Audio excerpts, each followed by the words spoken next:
Thank you for tuning into Abundant Moments. You know, there are guilt throwers and there are guilt catchers.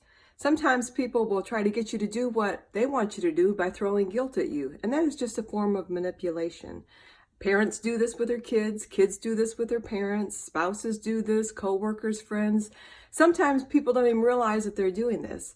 I heard of a man one time, he was a father and he had grown children and they had children of their own and they lived, different states. And so at Christmas time, they would like to be with their own families and their own homes.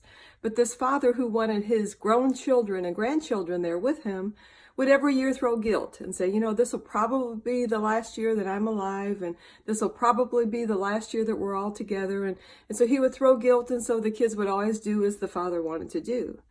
And sometimes, as I said, people don't even realize that they are manipulating, that they're throwing guilt.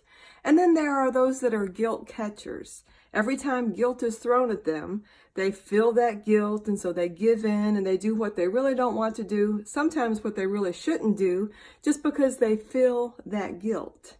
And so then their lives are miserable and they're not really doing what they want to do with their lives.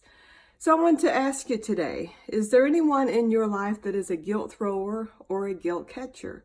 Or are you a guilt thrower or a guilt catcher?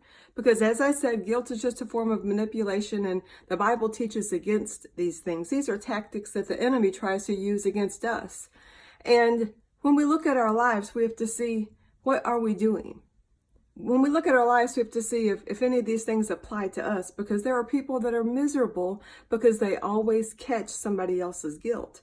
The Bible lets us know in Isaiah 53, as Isaiah was prophesying about the Messiah that was to come, it says he was going to bear our guilt.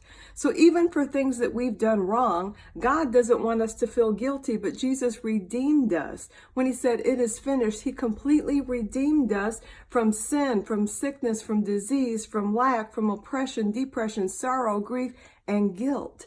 Because God doesn't want us walking around in guilt. And he also doesn't want us throwing guilt at other people to get our way. And he doesn't want us catching guilt. So look at your relationships and see if you do either of these things. If you're a guilt thrower, then stop doing that. Realize what you're doing. And if you're a guilt catcher, then stop doing that. Realize what you're doing. And if there's somebody in your life that always throws guilt at you, then let them know. Say, you know what?